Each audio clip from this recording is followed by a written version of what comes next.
Welcome, Internet. Welcome to our chat. We're going to rename this chat. We're trying to figure out a name that's appropriately hilarious and has something to do with Koi. That is just a great glamour shot, my man. I'm just loving that. That's Anyway, let's get through our introductions here real quick. We have a bit of a surprise for you gents this evening. So we'll start in the middle there. Got Koi Shoots. Koi, say hello, sir. Hello. Got Mr. Reds Dot. Ahoy. And someone who you've never seen before is coming to play with us tonight. It is, look at that. And then there were four. Hey, guys. It's Plat.Kenny at Instagram. So, Kenny, there's not a big crossover between podcast listeners and the YouTube platform. So, for the sake of people who don't know who you are, why don't you give us a little bit of your background, who you are, and what you do competitively, all that good stuff. Cool. My name's Kenny, and I shoot 99% USPSA. Every once in a while, we'll shoot something else, but I pretty much just shoot USPSA. I've been shooting it for about 6 years now. Grandmaster in single stack and limited. Currently shooting production. Played around in CO a little bit, but working on leveling up with plastic gun. And yeah, I've been on a couple of shooting related podcasts. I was on the Paracast with Tom and Robert and Steve, and it was the four of us for a while, for about 2 years. And then for the last year, I've recorded about 5 episodes on another podcast called Make Ready. 5, that's about right. Yeah, we get a lot of crap for being very sporadic, which we are very sporadic. We're right about one a month right now. I feel like every time there's an equinox, y'all drop a show. Something like that. It's something like it's a celestial holiday. There's a new Make Ready podcast. It doesn't happen often, man. No. But yeah, I've been on that show with Tim Herron and Eric Steiner. Eric's a local shooter buddy of mine, Range Panda, if you guys have heard of him or all of the plastic stuff that he makes. And then plastic stuff. He makes a lot of plastic stuff. And then Tim's a really good single stack shooter, and he's been around for a minute and won some stuff. And yeah, we do a show once in a blue moon. Fair enough. Well, we appreciate you hopping on with us from the road there. Kenny's still burning up the road despite the COVID. So hey, man. Keep the Rona away, man. Essential. Feels good to be essential. You're essential in our hearts, man. And before we go much further, I'll just give a tip of the hat to the people who support us, since I have another person who can help me attest to the excellent, wonderful projectiles slung from Gallant Bullets. So PU Pro 10 will save you 10% on your first order there. What's your preferred projectile from the Gallant lineup, Kenny? I'm shooting the 147 round nose right now. It's what I've been shooting. It's the only 9 that I've shot of theirs. Although I'm curious to try out the 125s, just because they kind of different bullet weights act different in different guns. And I just took my single stack load right over into my production gun without changing anything when I picked up a Legion, and then just figured it's good enough, and it shoots great. But we're going to try out some 125s. All right, very good. And let's see. And if you want to save 10% on a excellent concealed carry holster, the Humble Marksman can do that for you. But if you're left-handed, just know that Harry hates you and he has nothing for you. So moving on from there. And Humble 10 at Glock Store if you need Glock Store stuff. So just do a quick training update. So you say life hasn't changed in the pre-show. You said life hadn't changed for you, Kenny. We'll lead off with you. So what are you doing with your training? Any aha moments as you get ready for the season? Got your season planned out? What you into? No, man. Everything is so weird right now. I have no idea what I'm going to do. I was getting super burned out. So for most of the people that haven't heard the saga, I guess, I have shot limited and single stack for a really long time. Diehard 1911, 2011 guy. Really, I like 2011s, but like diehard 1911 guy, love them for a long time, ever since I was really a kid. Like I grew up shooting 1911s and Glocks, and I love 1911 since I was a kid. So I shot those 2 divisions for a long time, and I was just starting to get burned out. I've won some stuff, which was cool, but mostly in single stack. I love single stack, but there's kind of not always a lot of heat. Depends on where you go. So I decided I wanted to change. I picked up a X5 Legion 3 months ago, and I've just been absolutely loving that gun. And I originally was just going to shoot production, because it's iron sights and it's like I was shooting single stack minor because I like 10 round personally. I prefer that trade off over major power factor most of the time. So I was just going to shoot production. And then I kind of got the itch to shoot a dot. I practiced with my dad, and he shoots CO also with a Legion. And I'd pick up his gun or throw his top end on my frame and, run some drills. And I'm like, God, this is kind of fun. So I picked up a dot, and I've only had it for a couple of weeks, shot maybe 1,500, maybe 2,000 rounds. Luckily, one of the clubs is not holding matches right now, and 2 of the local clubs are still holding matches, but they're like not taking cash, and we're using our own timers and wiping off the iPads and small squads, trying to stay away from each other, trying to do right, but still have fun and shoot matches. So the last couple matches I shot were in carry optics, and while it's really fun, I think I kind of underestimated how big of a change it is to go from irons to a dot. And I haven't done poorly or anything. It's just I've made a lot of changes. I can go back and forth between plastic guns and 1911s pretty easy. It's not that different, and back and forth between single stack and limited and prod, and none of it feels all that different really. And you throw a dot on a gun in practice, and you're like, yeah, this is awesome. The easy targets are kind of about the same, and the hard targets are a little easier. What's not to like? But at a match, I'm finding these weird things.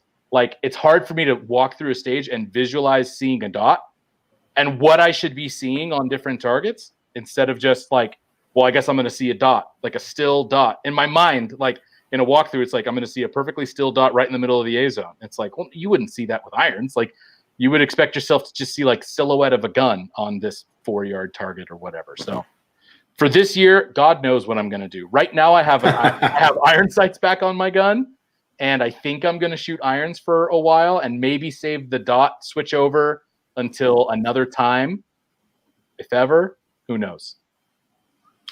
Yeah, I can tell you when I first switched to dots, it was like May of 2018, I guess it was. Yeah. And I was feeling pretty good because I was doing a lot of like practice at the range, feeling good about my doubles drill and all this kind of stuff. Then I started shooting matches. I shot my first major. It was the Georgia State section, and I was like the last A-class shooter in my division because I over-aimed like it was terrible. It was so bad. And what size MOA dot did you get? So I got a 3 MOA, and I know that that's not very popular, but it's the one that was available, and 2, it's a Romeo 3 Max, and it's got a lot of brightness on tap if you need it. So I did find that finding the dot is not really an issue that I've had, because there's so, like on the hoser stages, it's all the way max brightness. It's not like I'm searching for a dot. It's just kind of conceptualizing and getting used to what is acceptable. I feel like I've spent so many years like within different divisions and with different guns. It's always been iron sights, and it's kind of the same. It's kind of same as far as like what's acceptable at this distance and this distance and this distance on this size target and leaning around a wall. And with a dot, it's like, well, you can do it in practice, but there's so much gray area in between shooting straight through the window with no dot at all versus seeing a completely still, or as still as you can get it, dot on like a 20-yard mini popper. It's everything in between. You should always see the dot. There's no such thing as just shooting through the window with no dot being there. The only time you do that is when you're trying to get it to come back. Oh, that's when you needed to swears he shoots through the glass on half of the targets. Doesn't see shit. He swears. That's the first shooter I've heard bring that up. But the reason I asked about the dot size is because the smaller dots are twitchier. Yeah, they are. Like if you think about it, like they move around more. Yep. The bigger dots appear more stable. So with over aiming, making that dot appear as big as you can will probably help you. Coy's got the sniffles over there. Just got the runner button. There we go. Well, good deal. Well, I wish you luck in getting all that sorted out. That's yeah, it's gonna be fun either way, man. It's like it's not even switching guns. It's literally like, do I want a rear sight or a dot? Like it takes about 5 minutes to swap it over, and then we'll see. I literally do not know at the next match if I'm going to shoot prod or CO. Maybe I'll flip a coin. I mean, carry optics is weird because it's effectively like it is open minor because the speed is close to open speeds, but the points, like the winner's shooting at least 90% of the points. Yeah. So it's a weird cross. Like the generally it depends on the match, but I usually see carry optic shooters top limited shooters. Like whoever wins CO will usually beat the guy who won limited on the overall, which doesn't make sense. It depends on the match for sure. Yeah, I think at least from what I've seen locally. If it's the more hard shots, of course, it's gonna be good for CO. But if you've got kind of like mid range, partial target, dude, the limited guys. I shot limited for a long time. You don't have to. You just rip through there, man. Alpha Charlie is good to go. And move on. It's fine. Yeah, absolutely. Well, let's go around the circle there. Finish up, or not finish up. Red, how's your training going, buddy? Getting lots of dry fire in there. Or live fire, man. I keep flexing on the pores. I got a range I can go practice at.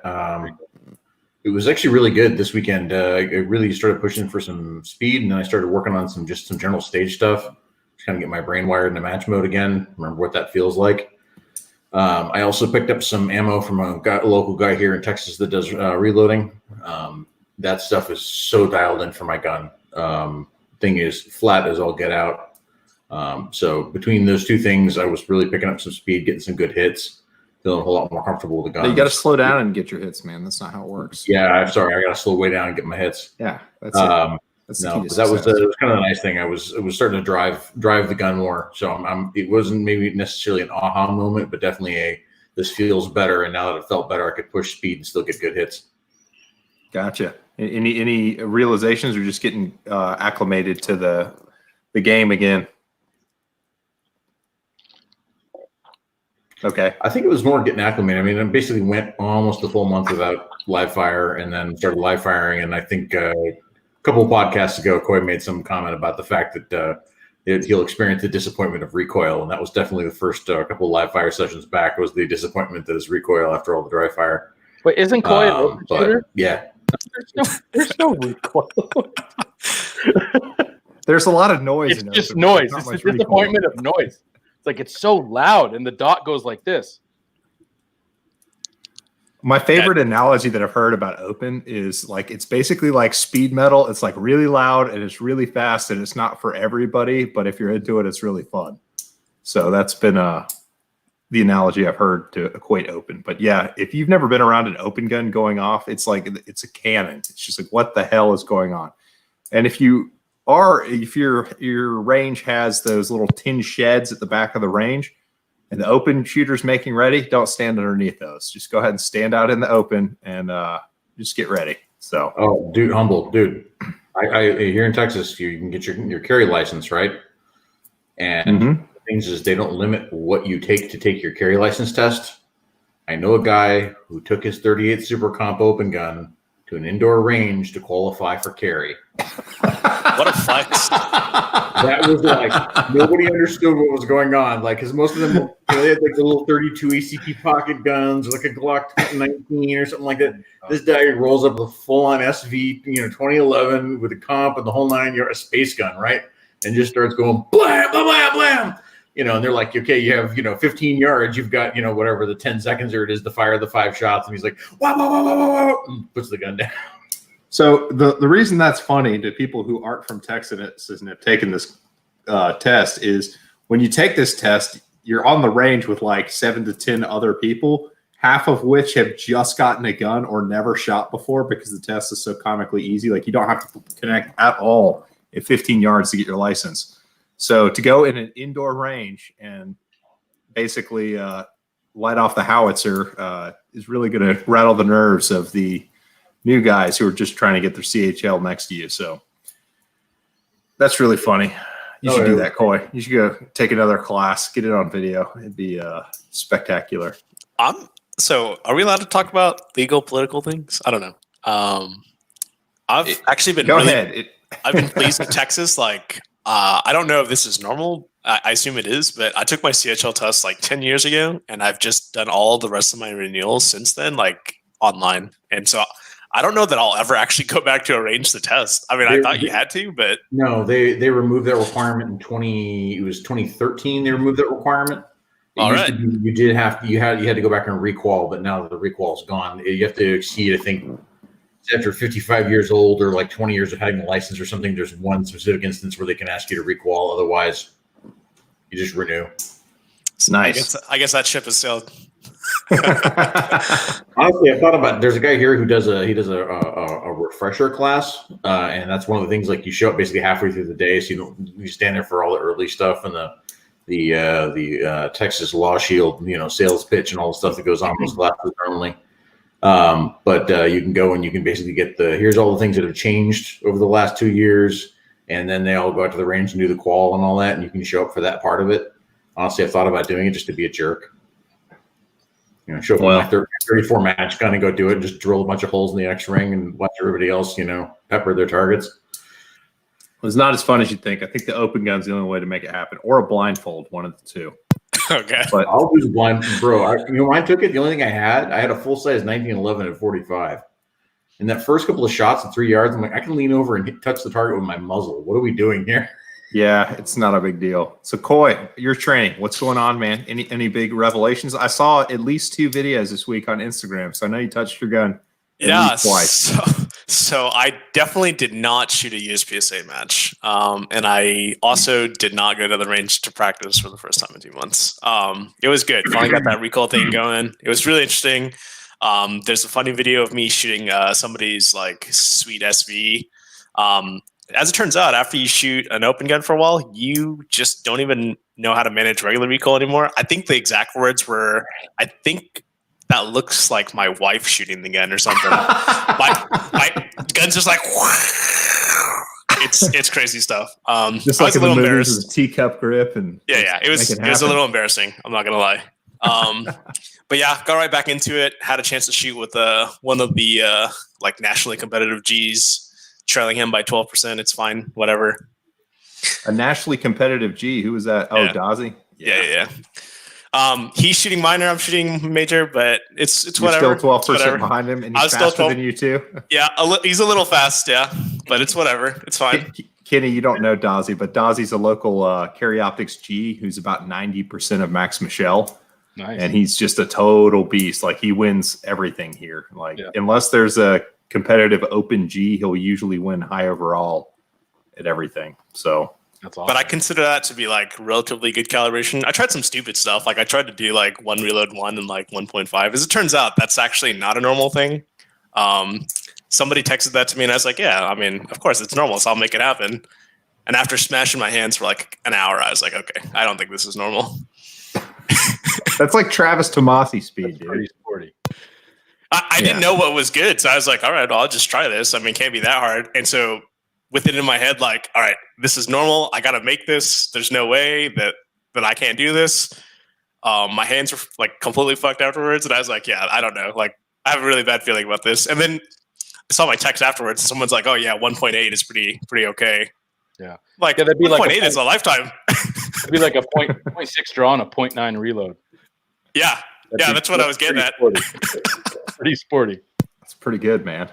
Well, I didn't do anything nearly as exciting as all y'all. I'm still just burning through my refinement and repetition stuff in dry fire. Although I did go to the range, now that I think about it, 4 times last week, just messing around with some test guns that came in. So only 1 day was practice, and shot the 6 and 6 challenge, the classifier to practice with, which is 6-second par time, fixed time stage. So start at the 25-yard line, 3 targets set up, 2 on everybody, reload 2 on everybody.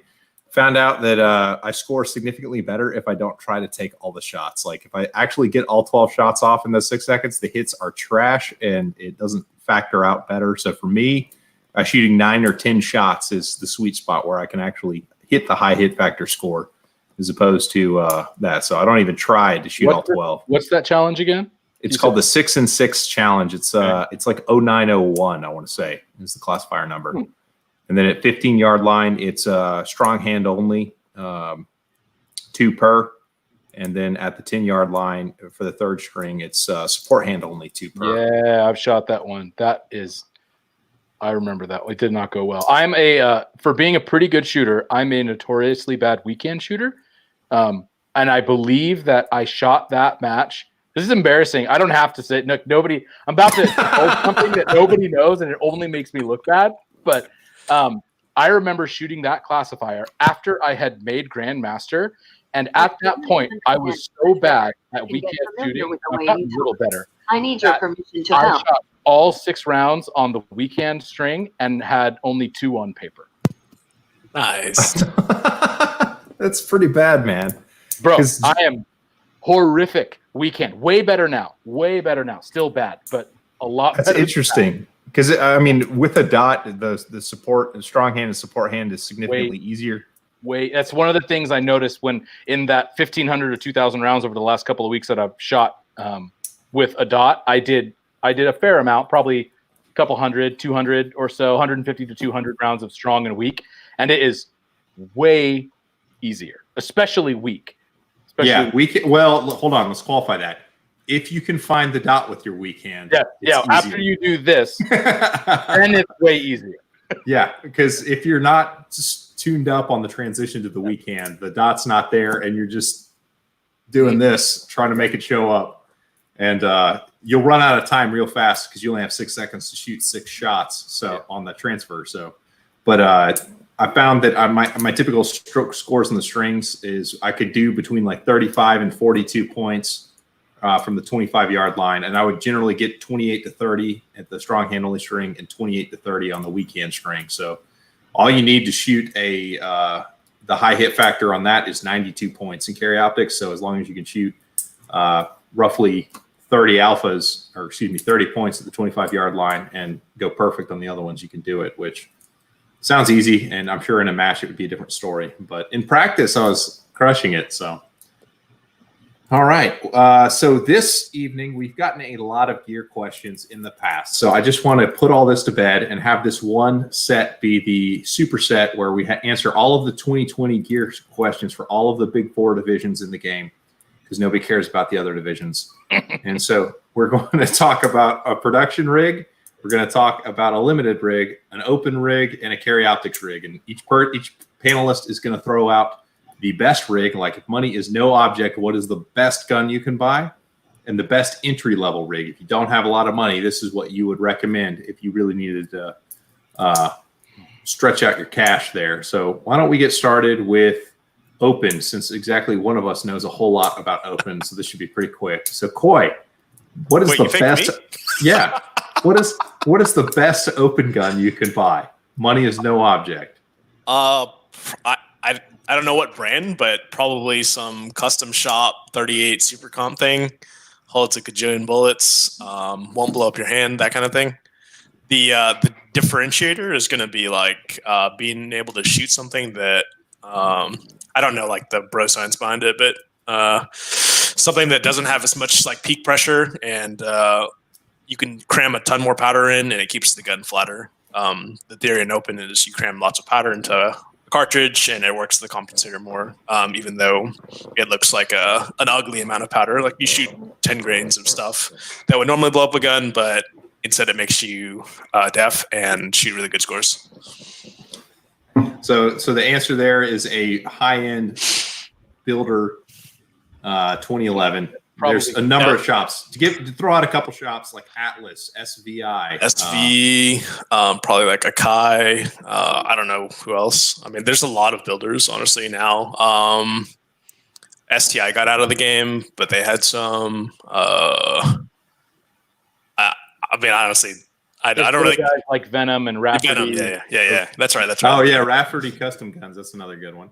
So Kenny, you've got a lot of 2011 experience, so we'll take it to you as well. Yeah, for the open guns, I mean, yeah, like what he said, they're going to be 38 super comp. If money's no option, it is no object. It seems to be a little bit better performance because again, you can run more slower powder, which creates more gas, which works the comp harder. Open guns work opposite of all the other guns. All the other guns, generally speaking, you want less faster powder and heavier bullets to create like a really quick pressure spike. And then it feels like less recoil for most people, and it's a little bit quieter as well, which that probably doesn't really matter, but it just happens to be a little bit quieter or whatever. Open guns work kind of the opposite. They're really loud and really concussive, and they look like a choo-choo train. I mean, there's just like so much gas, working the comp, but that's exactly what you want. That's why they have very little recoil, and the dot just kind of barely bobbles around in the glass if you're doing it right. And yeah, those guns, I mean, the caliber of gun that we're talking about starts at about $6,000 and goes to probably 10 if you want.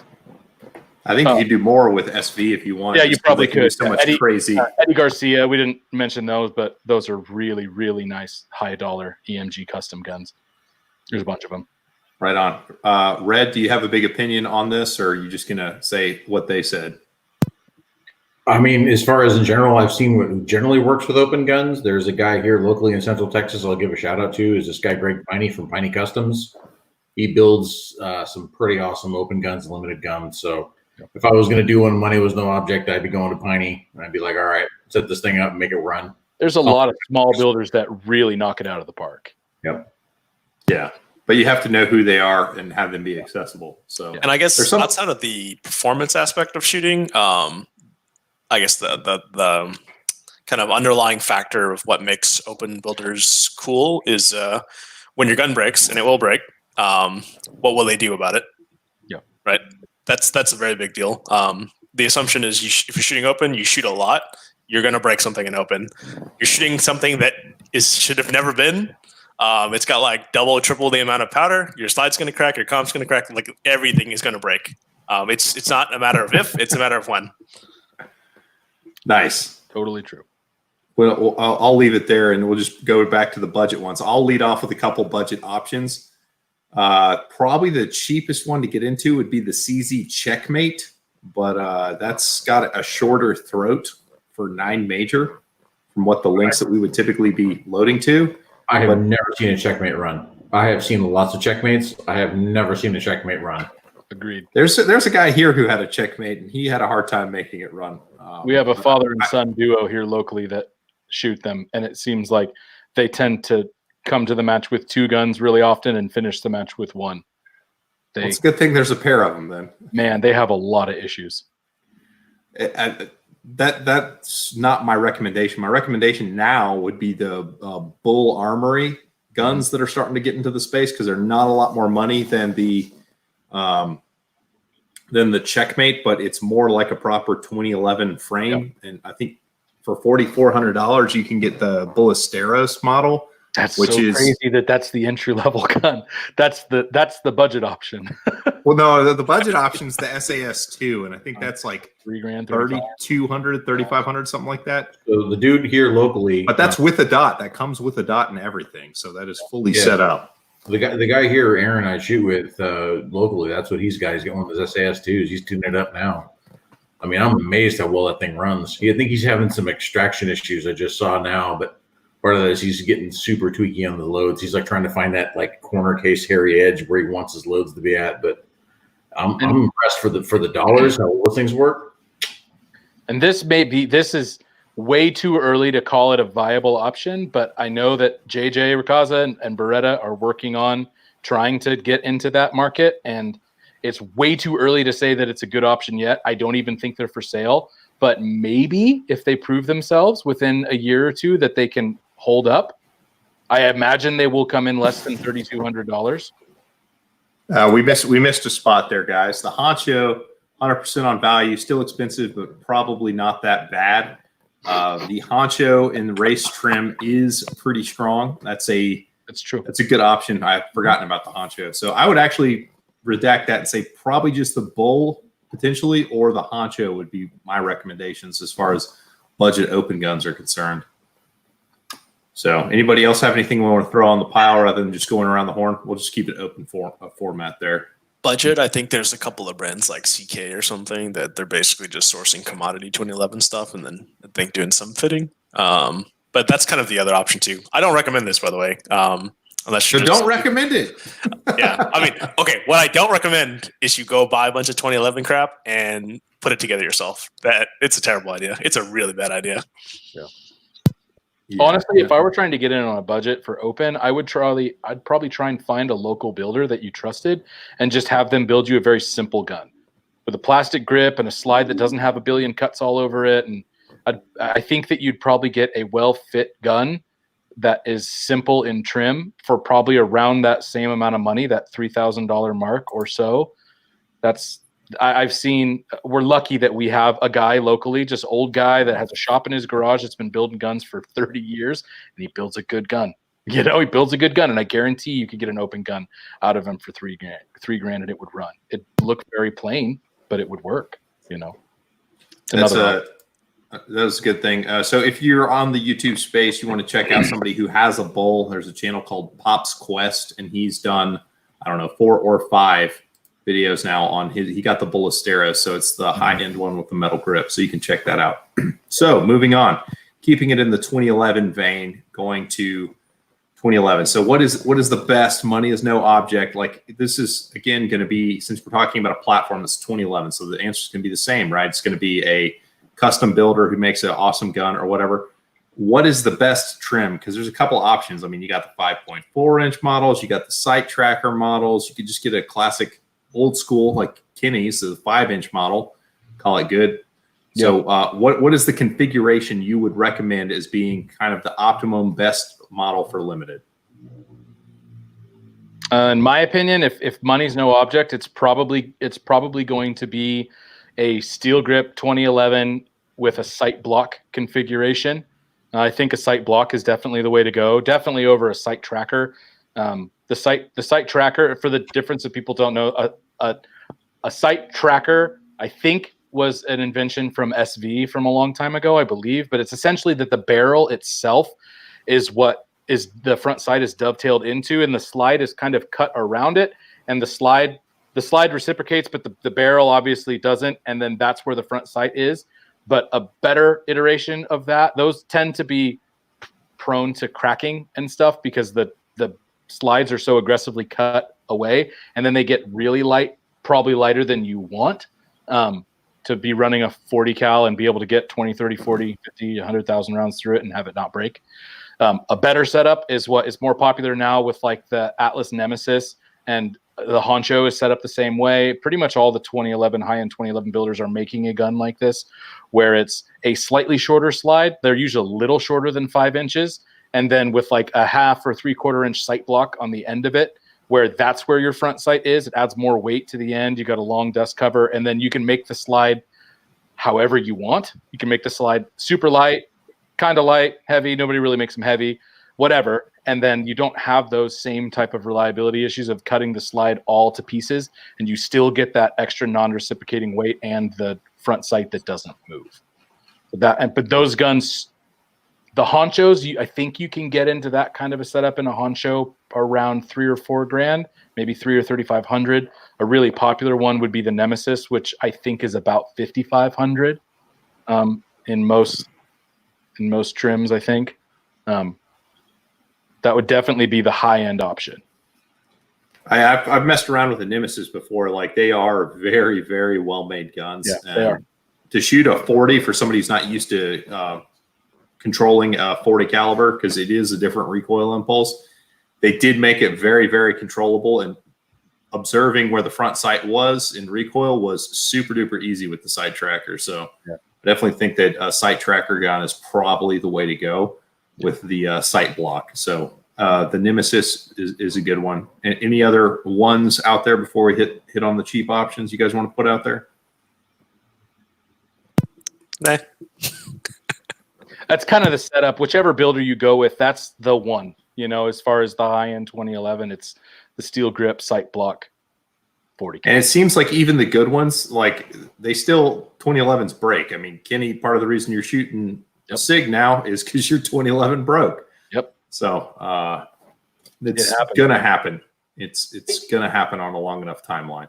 Because again, people who buy these guns, it's like people shooting plastic guns like myself, we're getting new guns every year or so, if not more frequently, and it's not that big a deal because we don't really run up the round count. So people who are getting these types of guns, it's like a set of golf clubs that you don't just keep updating. Like, they'll shoot, tens of thousands, if not hundreds of thousand rounds out of these guns generally. So it's a different kind of investment. So you have to kind of put that into perspective when you're considering just how much the outlay is on the cash.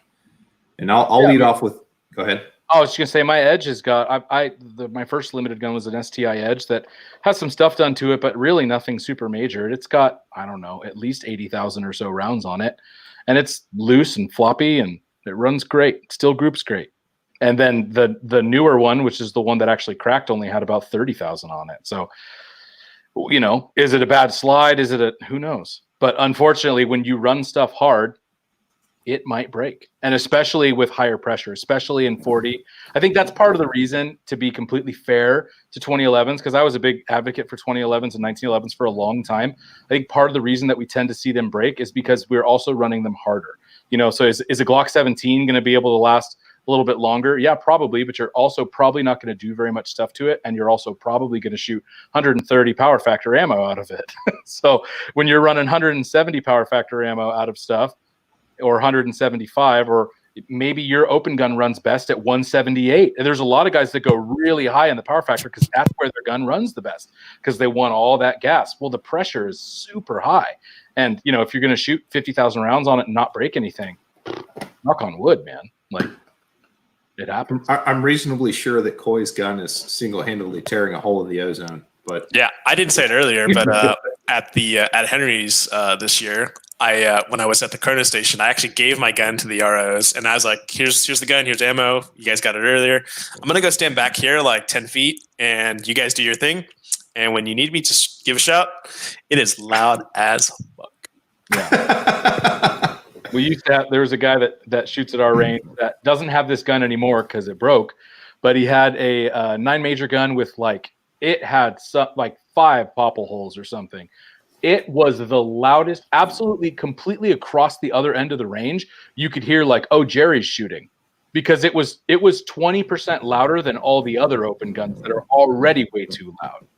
Distinctively, easy to tell which one. And stuff. But if that's the way that it runs the best for you, it's the Formula One division. That's the full bore race division. So if that's what works best, run it. Absolutely. As far as jumping in with a budget limited gun, so number one in my heart is probably the CZ Tactical Sport or Tactical Sport Orange. Probably the TSO is what I would recommend. That's going to be $1,800, and a regular Tac Sport is going to set you back about $1,100 to $1,200. Those guns don't have the number one issue that the CZ double action guns have, which is the trigger return spring, because they're single action only. Like, they will go through slide stops a little bit, but that's an easy to change part and easy to stay on top of. Problem with the trigger return spring on the double action guns is you don't quite know when those are going to go out on you. You have a generally good idea, but sometimes it's 1,500 rounds. It's not 10,000 like it's supposed to be. So the Tac Sport is a great option to get into limited with, and there's enough aftermarket support where you can kind of get it to fit your hand like you want, and a good safety option from CZ Custom that you can make the safety act more like a 1911 and less like a weird CZ safety. That's my limited gun pick. I think we can't forget the what do you call it? Old reliable. I think Glock 35s and what's the super long one? 24, I think. 24. Oh god. I think those can still make the magic happen. I think Shane Coley every year is making the magic happen with those. I'm reasonably certain that Shane's gun at this point is more science and technology than it is Glock at this point, because his agency guns are insane. He got guns from Agency Arms this year, and they've got like mirror finish slides and all this craziness. Like they had him build him an open gun, so I don't know how it's running for him. There haven't been any matches for us to see, but it looks like he's trying to make it happen in open with a Glock. So, and then I think like Steger shot last year, he just randomly started shooting limited with Tanfos, right? And yeah, he's doing the limited. They're like $1,000, right? Like you can just go down to the store and buy one and go win nationals. I think there's 3 solid options for the steel frame hammerfire guns. It's going to be either the Tanfo limited gun, the CZ limited gun, or I think the new one that everyone's a little unsure about would be like the Dan Wesson DWX is very promising as well. And they kind of all fall into like the $1,200 to $1,800 range. But to be completely honest, like you can go a long way, as in been proven you can win with a much cheaper option for a limited gun. They're just not as nice to shoot. But if you get used to it, you can still absolutely rage with a Glock, or those are like the most popular. But I think that eventually with, and here comes my P320 fanboy, because I really love my gun. I was saving that for you. With the I think honestly with the Legion grip now, and with the modularity of that system, I would be surprised if we didn't pretty soon see some P320 based limited guns be really good. Because I mean, I was like, I already spec'd one out that I haven't built yet, but I think it'd be fun to build. I could build a 50-ounce, 2.5-pound trigger limited gun for about $1,000, because you can buy a 40 cal gun for $400. They're cheap. Nobody wants them. So you can buy that gun for $400. You get a grip for $250, get a trigger for $150. So what's that now? $800. And then it comes with a magwell. You can put a frame weight on it. They make a frame weight for about $120, and then base pads and sights. So you can tungsten guide rod. Tungsten guide rod. I mean, so you could be at like a 50 to 52 ounce limited gun with a 2.5, 2.25 pound trigger from Gray Guns for like $1,200 if you want it. I just haven't seen anybody do it yet. But that's interesting to me because of the modularity, because the guns are going to have issues, and it's nice to be able to take production parts that require zero fitting and just slap them together and know that they're probably going to work. So that is a nice option. That would be interesting to see if that comes to pass here in the near term. The magwell has me curious. Is the magwell that comes with the Legion any good, or is it just kind of a cheesy plastic one? No, it's actually fine. It's stainless steel. It's big enough. Springer makes a bigger one if you want, and they make a brass one if you want.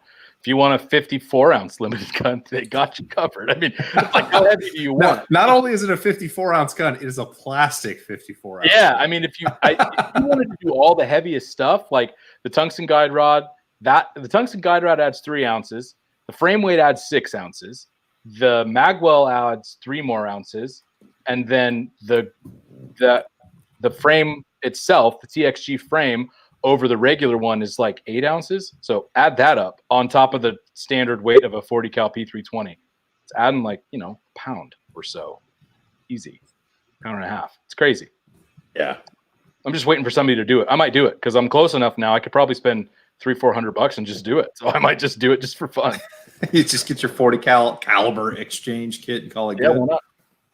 That'd be interesting. Yeah, I might do you rage and limited with your, because then you'd be back to shooting limited. So you're looking for something different. I hate major. I quit limited mostly because major scoring is frustrating for me because I'm accurate. I'm very accurate and kind of fast. So that for me, it's like, minor's nice. You have to shoot alphas. Major scoring is like drag race.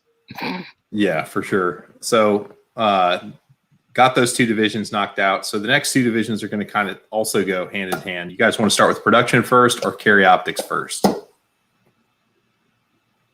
Okay, I'm glad you guys voted. We'll go with production first. Production division, the very best, the top of the line setup. If you're just making it rain, what are you buying? I mean, I'll throw out a couple options that you'll probably see. Obviously, the Shadow 2 is a very strong contender.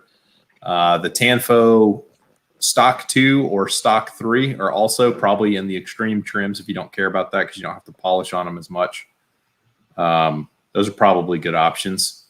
But Walter steel frame, you still in love with that thing, Red? Check Texas IPSC the next couple of weeks. Wow. All right. No winning with Walter for you, buddy. Well, it's all out the window. Why are you selling it? What do you dislike about it? It's finicky. I actually love one of the things is like I didn't like the regular Q5s. I always felt like I didn't have control of the gun. Like I'd shoot it and the recoil just felt like it was just driving me. I wasn't driving it. Sure. When I messed with the steel frame, there's enough undercut in the back and as well as under the trigger guard. It does feel different than a regular Q5. I got lock grips to do custom extra thick grips. I have mutantly large hands. So I actually have like even bigger grips than normal on the Q5 steel frame. And I really like how it feels in hand. It's super comfortable. It surprisingly, for as tall as the dot is too, it indexes really naturally for me. I have a lot of good things to say. I'm a striker guy anyway, so the trigger on that's nice. I can run 11, 12 splits out of it all day long, no problem. Comes controllable. The problem is that thing is finicky as all get out about what ammo I run in it, and that's the one thing. I don't reload. I'm not a guy who's gonna like, I'm gonna measure my OL, make sure it's perfect and the powder's right, and I want to throw everything from 115 grain Tula all the way up to 150 Syntec back into Atlanta Arms 47. I don't care. I want to be able to buy it, throw it in there, dial the sight into it, and go shoot it. The more I have to worry about that, the less I like the gun. And unfortunately, it has a weird extraction issue with rounds that aren't perfect. What I've found is that they're from the factory. They're pretty decently oversprung, and that could be some of the issue. I imagine that maybe you're having more problems with the lighter ammo, like the 115 grain stuff. And if you're shooting, I've been running 124 like the Aguilas, then I've been running 147s, which it hates because the OL is too long. Really? Okay. It doesn't like the Syntec because the OL is too long. So it's like 135 to 140 power factor, like 125, 124 grain stuff. It seems to be the sweet spot for it, but not all of that will run it either. And so the extraction issue is kind of annoying. It goes off, it goes bang. It pulls the case about halfway out of the chamber. Then the extractor skips off the case, and the slide finishes cycling, so it knocks another round off of the top of the magazine, buries that ramp underneath the case, and completely locks the gun. You actually have to lock the slide back, push the round that's underneath the case down back into the mag. You can't even pull the magazine because that locks the magazine up. And so you have to push the case back in, or push the round back in, then knock the case out, then rerun the magazine and go back to work. Like it is one of the most terminal failures when it happens. It doesn't happen very often, but it's enough that 3 or 4 times in a 400 round practice session. Whoa, that's a lot. That's not a lot, very often. Not very often to me. It would be like once a year it happens to me, but that's a lot. 3 or 4 times a range trip. I wonder if you got a bad extractor or maybe a weak extractor spring. I replaced the extractor string. It was an early model, and when I talked to Wansa Kim at Henry Cup, that was one of the things you mentioned. The early models had weak extractor springs.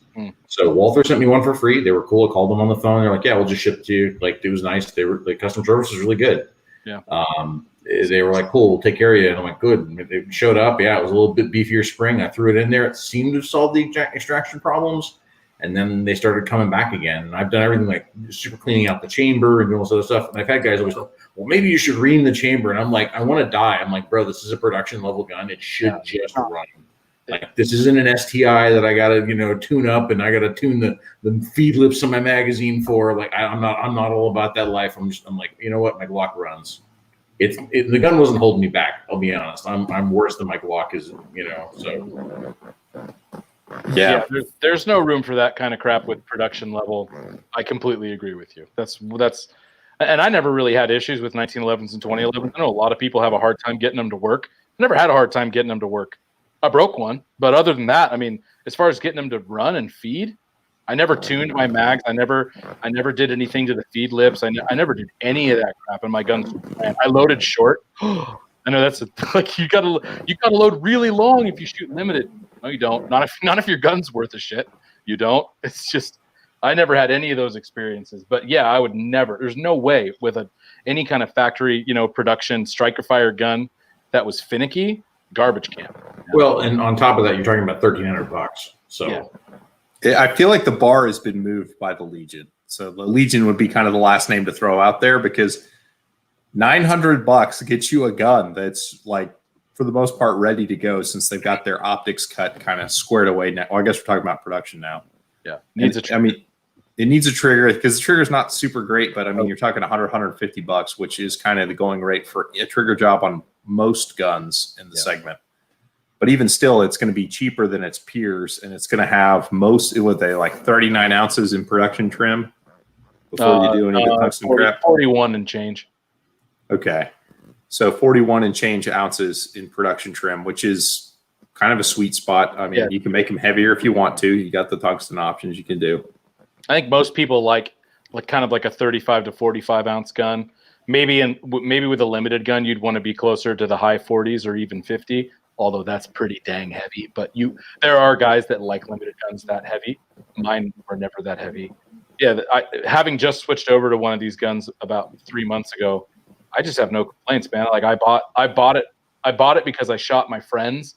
And it's funny because my dad has one, and I've shot his a bunch, but it's got a dot on it, and it's different. The guns just act different. It's kind of hard to compare apples and oranges when I'm shooting a 1911 with iron sights and he's shooting a Legion with a dot. It's like, yeah, I like it. It shoots good, but how do I compare this to the gun I'm already shooting? They're so different, you know. So I had a friend that had a bone stock one and brought it out to a practice, and I ended up running it in drills and had the exact same times and the exact same points with that gun, bone stock out of the box. And I was like, well, that's really impressive. I need one of these. Like, they're not that expensive. I'm just going to buy one. And then, you know, I ended up putting a gray gun trigger in it because the only thing I think it really needs, only because I think it's the only thing that isn't exceptional about it. Like, even the trigger out of the box is okay. It's okay. It's not so bad that you'd pull the trigger and be like, how dare they put this trigger in the gun so bad? Like, it's not that bad, but it's not amazing. But no, drop in a trigger that, you know, a 2.5 pound trigger in the striker fire gun for $150 that doesn't swap out the striker spring so you can still shoot CCI primers. Sign me up. Like, that's because they don't use the trigger safety. It kind of scares me a little bit, though. Like, number one, don't drop your guns. But number two, if it does fall out of your holster, which just this week I've had happen twice, once with a round in the chamber, it is kind of worrying me. I don't know. I mean, they claim that they are much more drop safe than before. I don't know.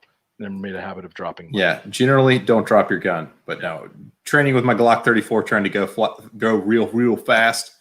It cartwheeled out of my holster once. Actually, once in dry fire and once in live fire. So do better things. Work on technique. Anyway, budget options in production trim.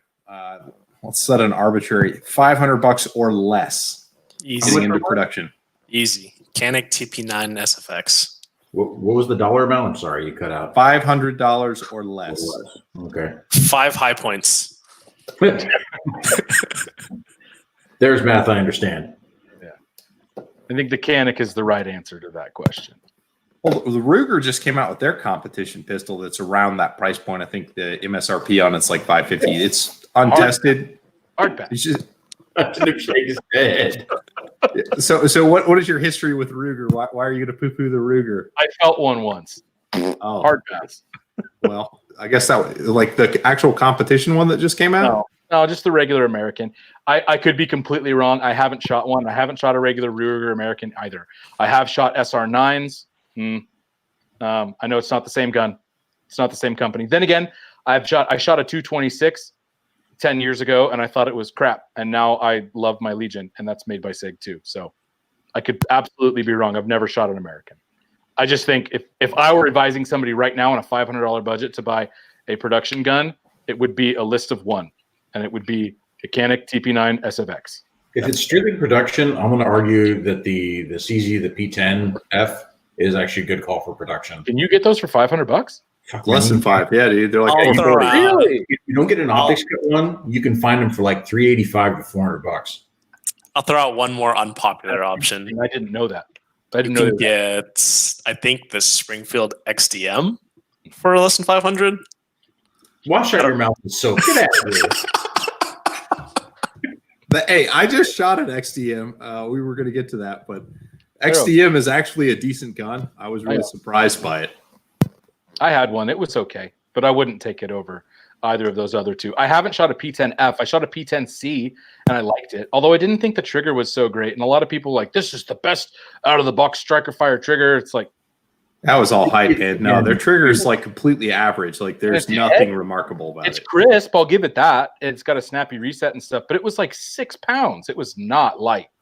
No, and the F's not any better in that regard. But I think that I really do, like, as a, you know, again, I shoot a lot of Glock. The natural point, the Ergo was sort of a nice combination. Although I'm used to the grabbing a 2x4 with my Glocks, but it did feel good. They do cycle well.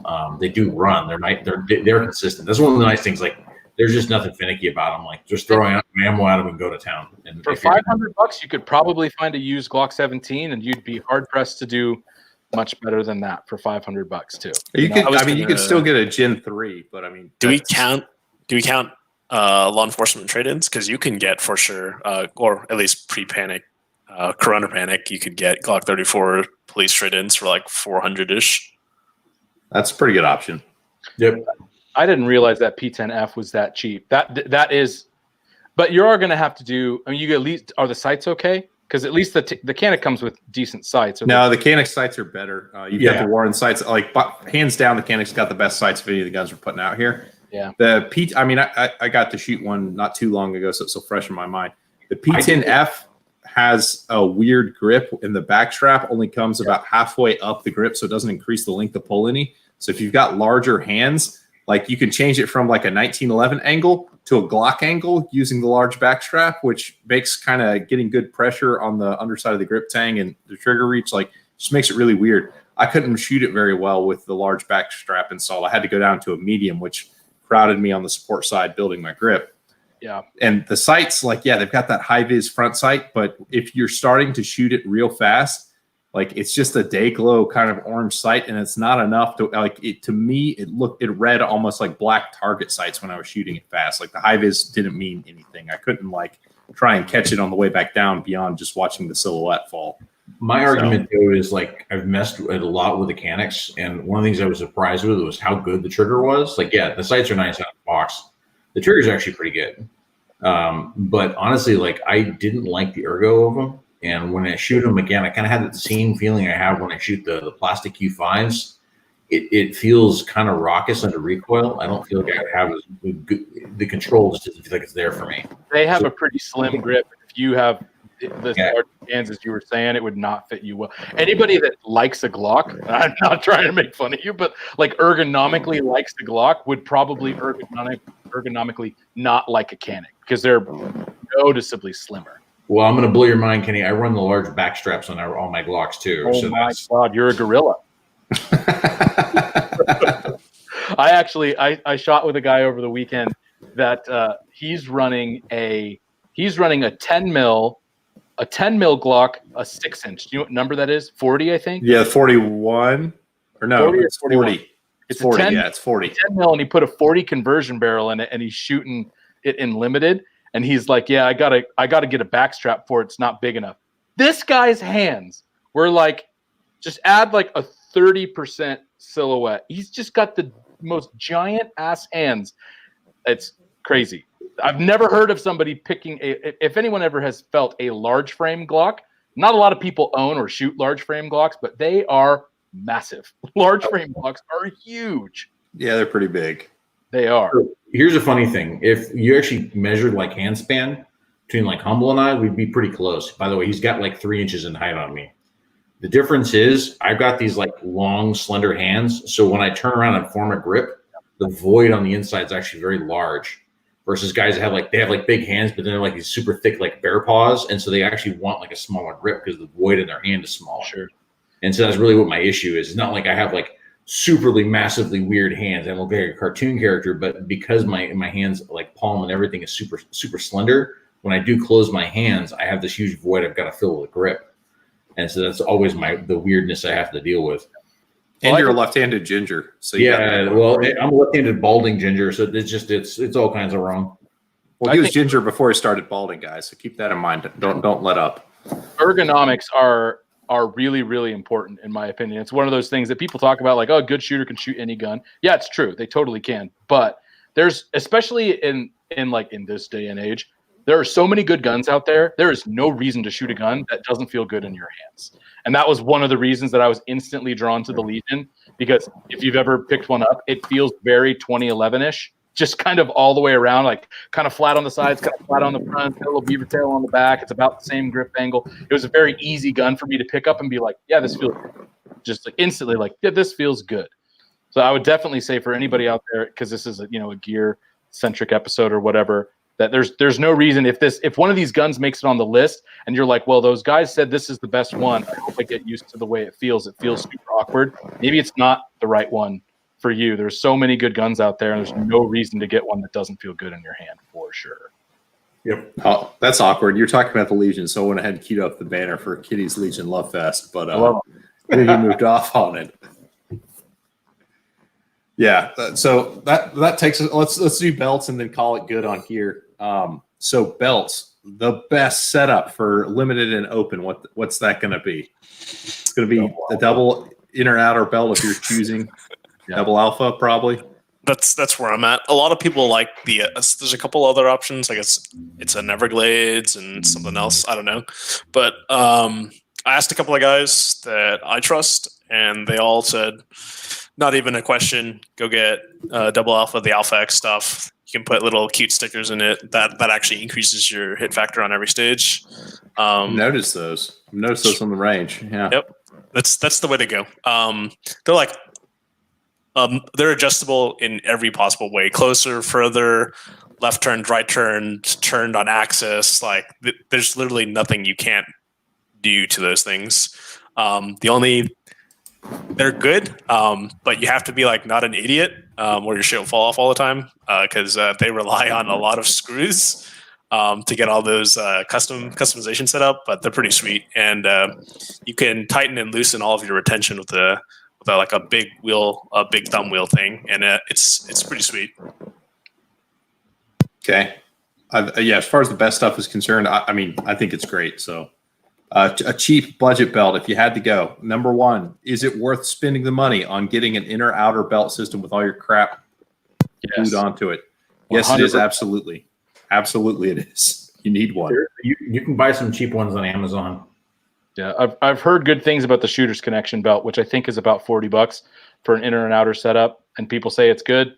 That it's got to be a no-brainer for $40. It's like I use the Ghost Super Ghost belt. I think it's called. It's basically the same $40 on Amazon. I want to say it's held up for I guess coming up on 4 years now.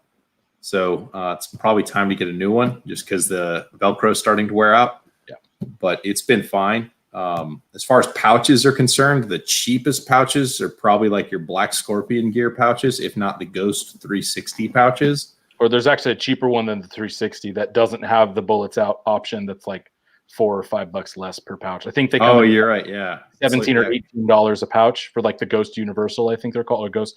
There's another name, but they're also Ghost pouches, slightly less adjustable. Yeah, I'm a fan of the Ghost pouches for sure. I broke the Ghost pouches because I run bullets out. I switched to double alpha because I broke a couple of Ghost pouches. Yeah. So they're good for about a year for me, and then they start breaking pouches. So I run double alpha racers. Me too. Which is like $35 pouch. I broke one of those too, but that was because I was doing a walkthrough with the low port that had a tight wall behind it, and my rear mag pouch, when it stood up, caught the wall and it cracked the bracket that holds it onto your belt. So I got to buy another one from Max Michel's dad for day 2 of the match. Nice. There is a video if you go to my YouTube channel, which is Loudner.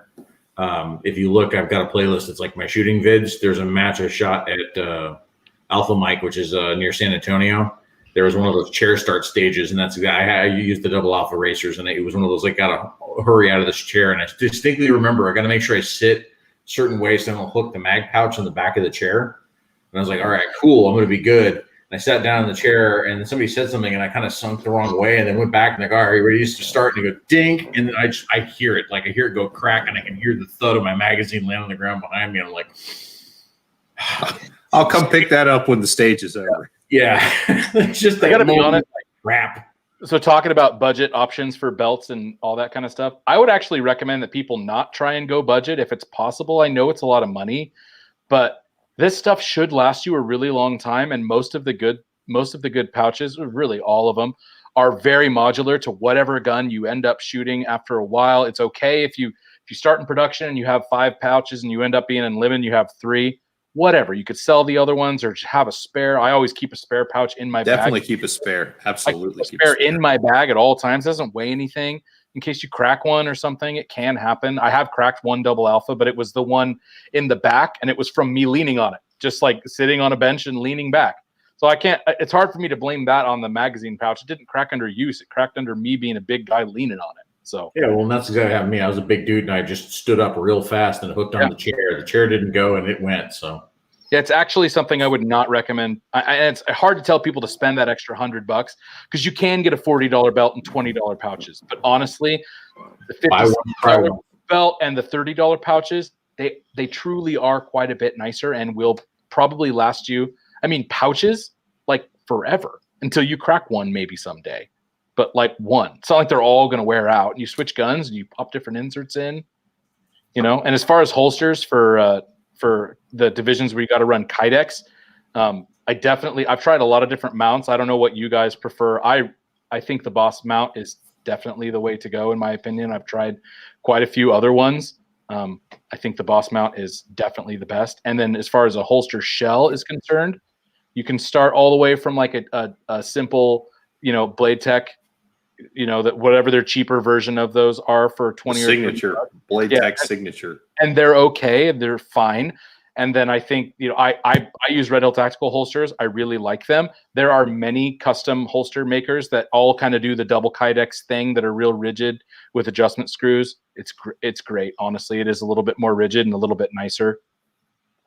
I don't like the double layer Kydex as much because it turns the gun into a gun bucket. Like, you don't get the retention on the trigger guard. So if you have a big old heavy gun, like when I was shooting CZ Shadows, I would forget to crank down my retention screw and then do a full speed walkthrough and watch my $1,600 gun cartwheel out of my holster onto the ground. Yeah, I had that issue happen 3 times when I was shooting CZs because I didn't crank down just because the retention's not there. Whereas a thicker single layer holster, like Long Shadow makes one. I'm using the Harry's holster that he's going to one day eventually put on the market. The single layer holsters don't have that issue, although they are more likely to potentially crack. If you were to go prone on a stage and come in hot on your holster, then you're more likely to crack a single layer than you are a double. But I've never had that issue, but I like the adjustment knobs just because it's one less thing to use a screwdriver on, I guess. But I don't fiddle with my adjustment knobs. I don't like loosen them on make ready and tighten them up to run around. I just find a good intermediate setting where the gun like clicks into place and won't come out like if you shake it like this, but you can still draw well, and just leave it there. I know a lot of people fiddle with the screws and loosen them all the way up, or there are other holsters that have clamp. There's like a clamp system that like clamps it down so it's almost like it's locked in, and then you flip the clamp up and then it's just loose in there. I think best practice is just to find a good medium where it's retaining the gun with some pressure, but not so much that it slows down your draw, and just leave it there. Yeah, that's why I like the single layer Kydex, is because I feel like I can get that medium better than I could with dual layer. But maybe it was just the particular guns and the shells I received weren't properly made. I don't know. I've tried a few of them now, so they weren't for me. Well, Stagger Pro Shop does sell. Obviously, they're the ones that are selling the BSPS, the Boss hangers, developed by a guy who shoots here locally, by the way. But the one thing I've been shooting compact holsters a long time. I did start in IDPA, but one thing is they're single layer. They've got really good retention. And when you do buy from them from Pro Shop, you can tell them, hey, give me some adjustment screws. And they actually give you thumb screws that will replace the what would normally be done with a screwdriver or with like an Allen key.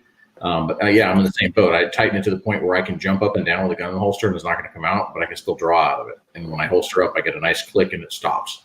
Yeah. But I've never heard of that complaint with double layer holsters that you guys did. You have the same experience too, where you had a hard time? It never felt right. Like, that was the whole thing. And I hate Blade Tech because I have another issue with their stuff. But that's part of the reason why I'm just stuck with Contact. I want to know why Coy's laughing hysterically. He's got himself on mute. He's just laughing at you talk about your holsters. He's laughing at all the scrubs using Kydex. I've got a completely different philosophy. Like, when I was shot carry optics in production, I just had a Blade Tech adjusted all the way out. It was hot dog in a hallway, so you could get that sweet ass scoop draw to impress your friends on the gram.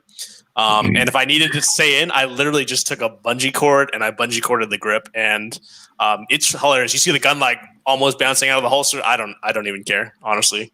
Yeah, I gave up because I tried to find good holsters, and like, at least here in Texas, like during the summers, it gets like over 100 degrees. Kydex is gonna, I don't know, like widen up. You know what I mean?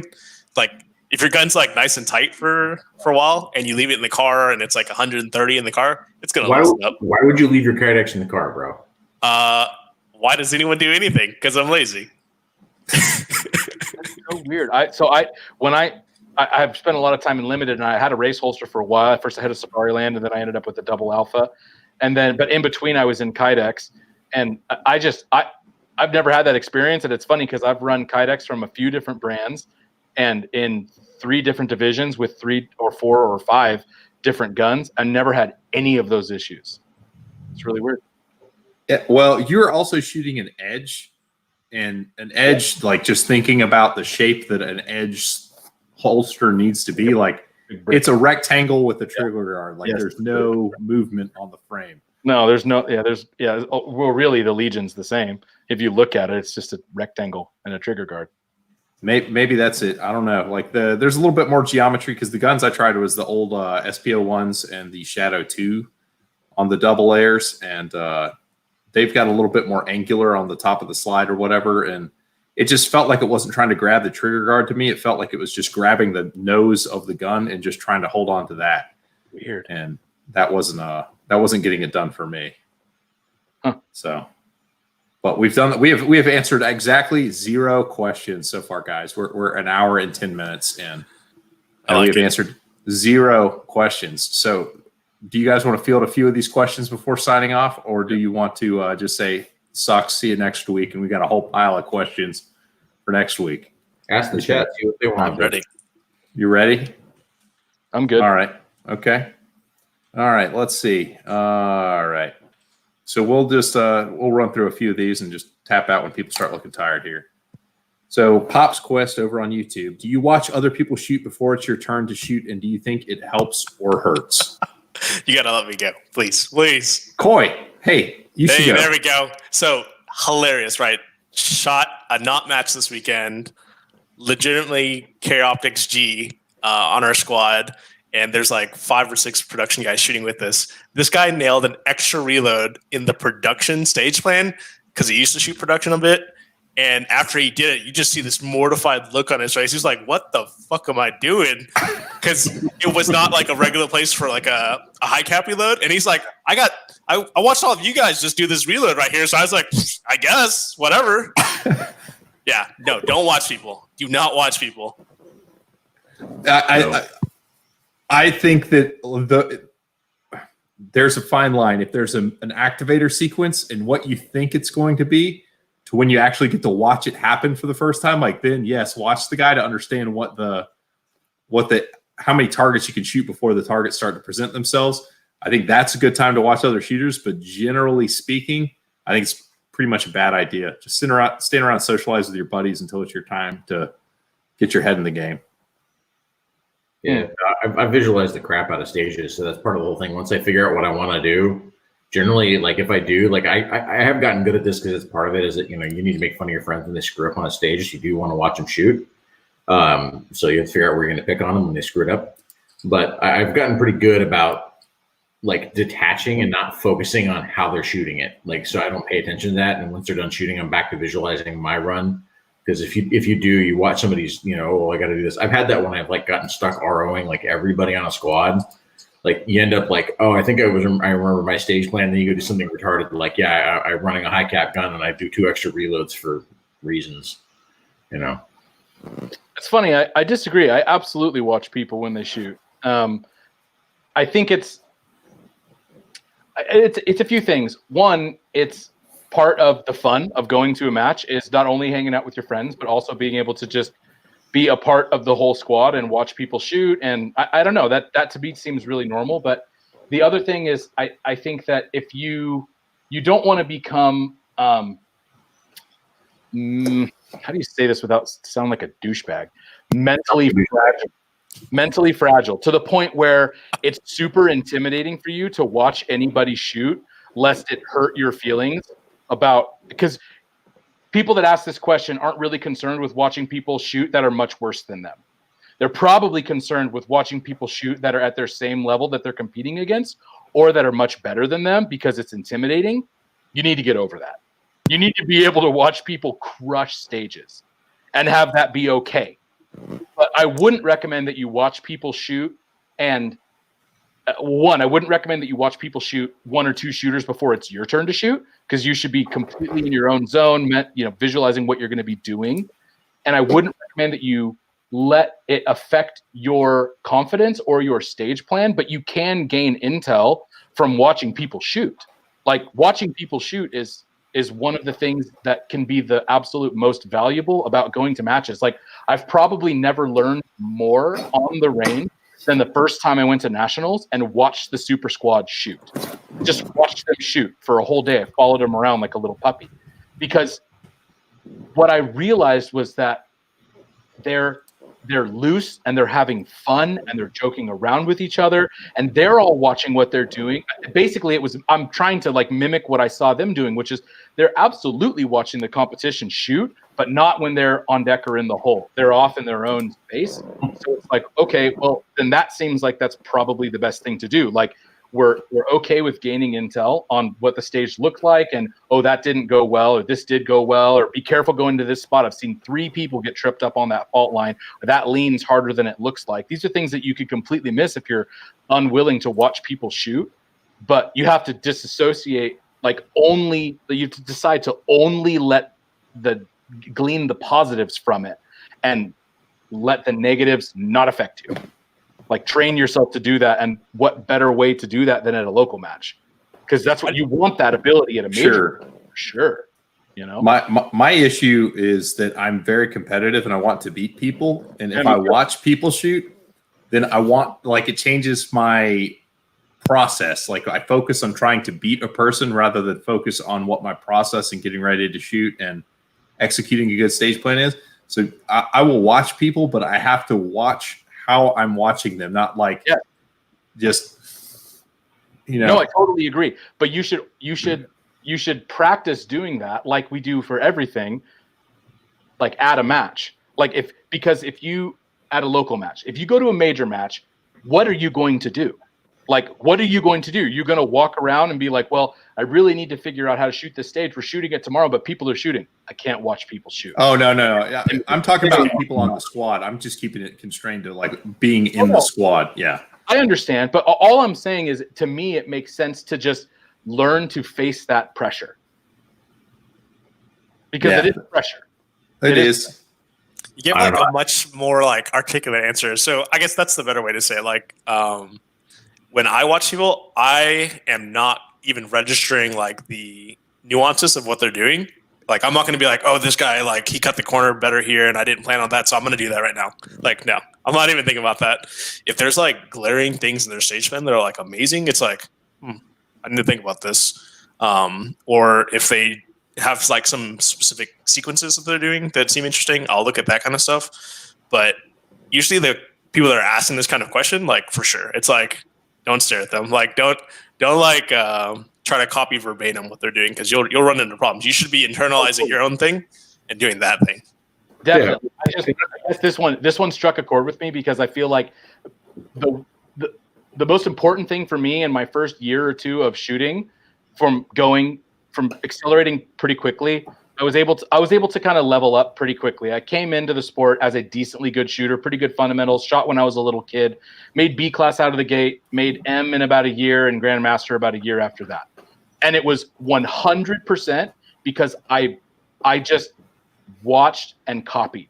I watched and copied. So that's why for me, it's hard to hear an answer of don't watch people shoot. It's that's how I learned everything. But it's really demoralizing if you let it be demoralizing. But you miss out on so much learning potential if you're not willing to watch people shoot that are better than you, just because it hurts your feelings. It doesn't hurt my feelings. It just goes back to me wanting to beat the people. So if I see a section of the stage where it looks like they slowed down, I can do that. I got this. But then that would be you using it negatively.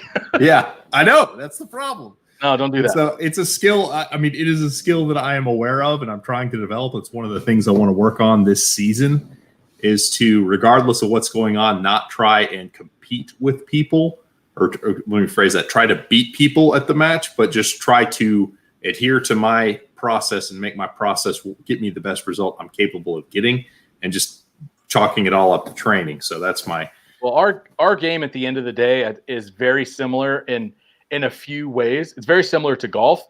I played golf as a kid. I still play golf. I understand it's guns, it's racing. It's obviously it's an adrenaline rush, and golf is not. But it is you versus the course, and the score is the score at the end. It is not you versus another person. It's you versus the stages.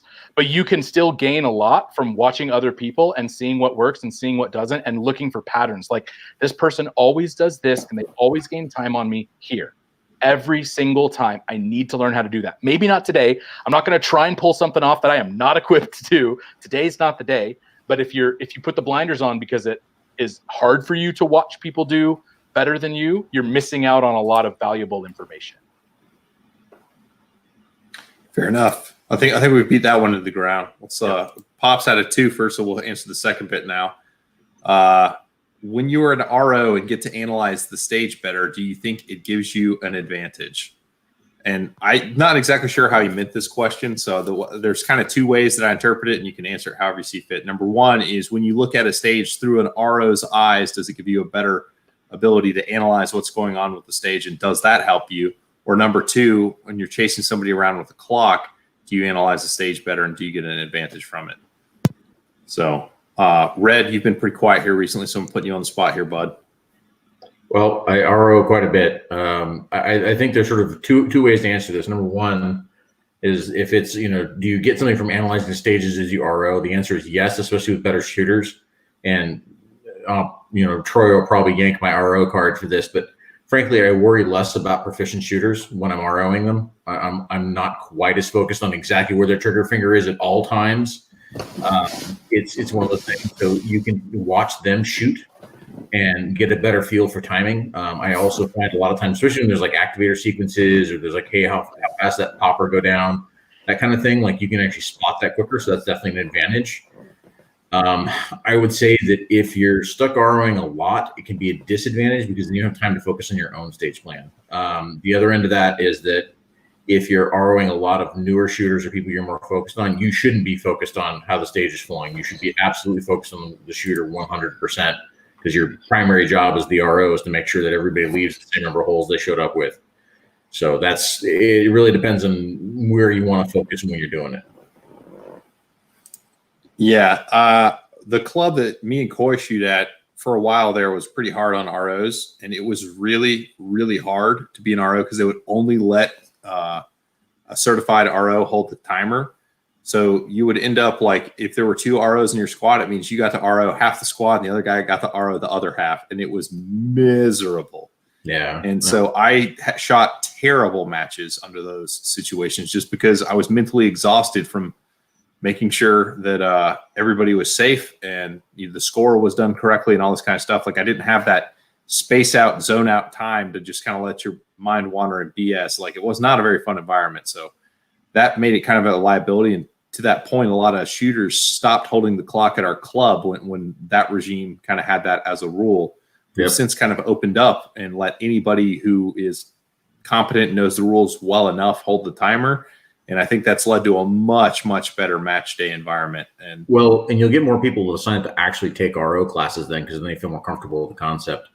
I will tell you, actually, funny thing is, remember that match I shot a while back where I beat the 2 GMs, the PCC and the Open GM? I shot that match. It was a great match. There was a bunch of ROs in that squad. The next day, I went and shot another USPSA match in a different place, and the skill level of that match is nowhere near what was it the local one. I was like 5th or 6th. I was the only certified RO in my squad, and nobody wanted to hold the timer. And so literally I had to run the entire squad except for one guy who was sort of okay holding the timer while I shot. I was exhausted and I couldn't shoot worth crap. Yeah. So if you're listening to this and you're not confident holding a timer, do whatever it takes to get comfortable holding a timer. It is your civic responsibility to learn how to hold a freaking timer and make sure people don't shoot themselves or anybody else.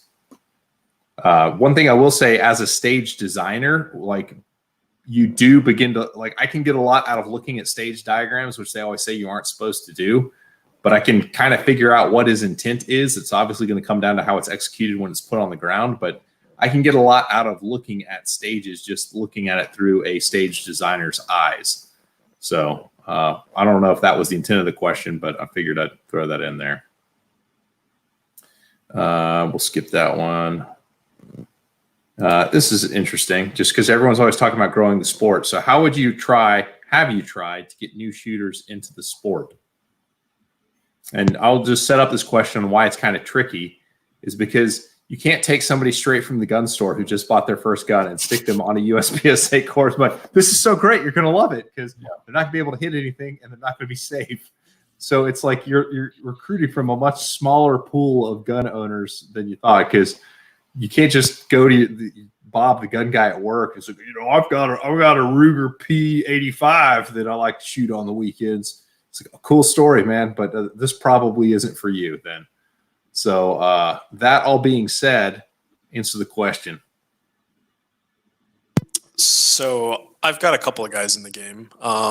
One's still in, one's coming back into the game because he's a nurse, so Corona and whatever, and I guess it was allegedly scary for a bit, and now it's less scary. But I'm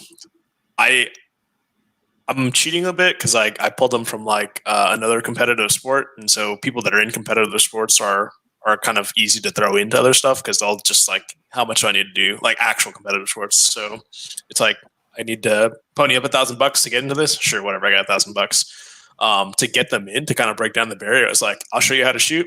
I'll let you borrow a gun, a belt, all the equipment for this.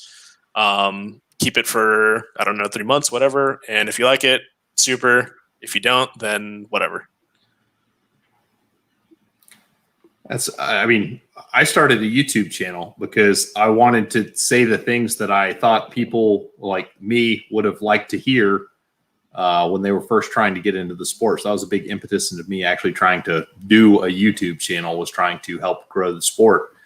But on like an interpersonal level, usually it's a former military guy who still likes to shoot around a bit. So if he has that holster training ability already, then it's an easy guy to be like, you know what you'd probably absolutely love is if you came and put these little stickers on targets for 6 hours on your Saturday and you get to shoot for 3 minutes. It'll be awesome.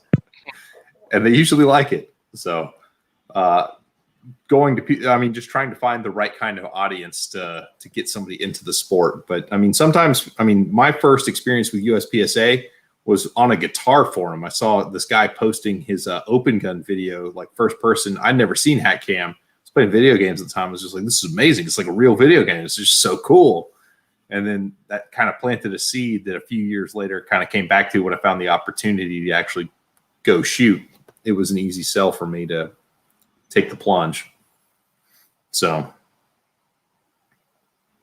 all right, we'll call that one good. And this one, is there a single aha moment you can point to in your development as a shooter that you can say, this one thing, this one tip has made me a better shooter? You're nodding your head down there. You, Kenny, yep. One of the people on the bottom there, you guys jump in. You clearly have something on mind.